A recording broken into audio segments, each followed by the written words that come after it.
عليكم ورحمة الله وبركاته. هنستعرض مع بعض النهاردة الاكسسوارات بتاعة المطابخ، ما يطلق عليه بيلت ان.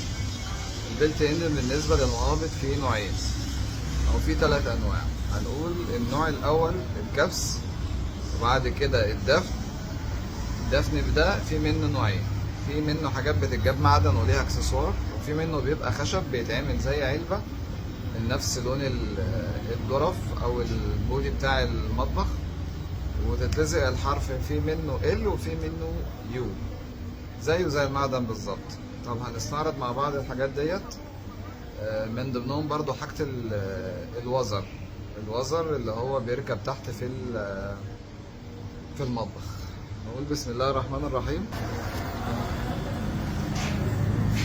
ده المقبض الدفن. المقبض الدفن دوت بيتحفر له في قلب الجنب عشان خاطر يبان. بنعمل الاسطمبة ديت كده بالنسبة للمقبض، تمام. الاسطمبة ديت كده بتتحفر في جنب المطبخ وفي القواطع الوسطانية، على اساس ان المقبض يبقى كامل مكمل ماسك العلب بالكامل.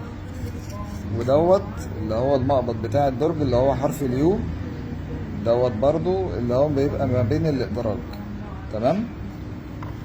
طب الحاجات دي بتمسك في العلب ازاي؟ الزاوية ديت انت بتطلبها من تاجر الاكسسوارات اللي بتجيب منه المقبض.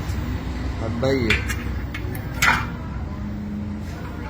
المقبض وليه مسمار هنا اهو بتربط، وبيبقى خاسس تخانة العلبة. هنا انت بتربط المقبض من جوه العلبة، اصبح ان المقبض معاك مثبت جوه العلبة. دوت بالنسبة لده، وبالنسبة لبتاع الادراج نفس الكلام، تمام.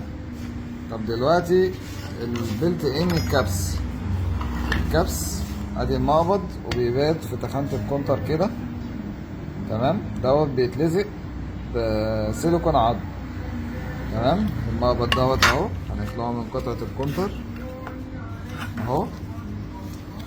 التخانة ديت اهي 18 مللي، تمام. ده بيبات كبس كده في تخانة الكونتر، وطبعا بيتلزق بسيليكون عظم عشان ما يبقاش سايب، تمام اهو زي ما هو كده موضح، تمام. طيب الوزر اللي هو بيركب في قلب المطبخ من تحت، ده بيبقى ليه كعب مخصوص بيجي معاه، بيبقى فيه بنز بايت هنا كده على اساس ان هو يمسك الرجل، كعب مخصص. طب الوزر دوت عندنا اكتر من قطعة، وعندنا زوايا، وعندنا حرف ال وزاوية 45. عايزين نمشي الوزر ده المشترك بتاعها، تمام. المشترك اهو ده شكله. المشترك دوت لو انا عندي زاوية 45 ببيت كده، تمام. لو انا عندي زاوية 45 مقفولة كده، لو انا عندي الزاوية بتاعتي على زاوية 45 تمسك عدل في 45 اهو. فدوت مشترك متحرك. في مشترك منه 45 درجة اللي هو هتلاقي المشترك لوحده جاي جاهز كده بس شكل تاني، تمام. احنا كده اتكلمنا عن المقابض البلت ان. دوت الدفن، ماشي. الدفن اهو دوت بتاع الضرفة بتبات كده، يعني الضرفة لما بتيجي بتتحط بتتعمل كده وانت بتفتح وتقفل من الضرفة، بيبقى متساب قيمة عشان تدخل ايدك كده اهو، تمام. وبتاع الادراج درج بيبقى كده، والدرج التاني هيبقى كده مثلا، في مساحة انك تدخل ايدك. المقبض دوت في منه الفضي والاسود.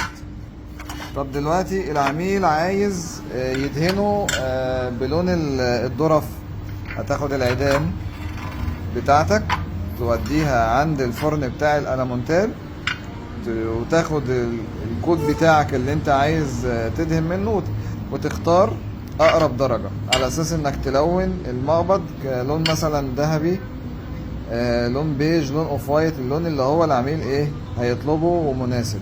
الوزر دوت في منه الفضي وفي منه الاسود. تمام. ارجو ان انا اكون اتكلمت باستفاضة ووصلت المعلومة ان شاء الله.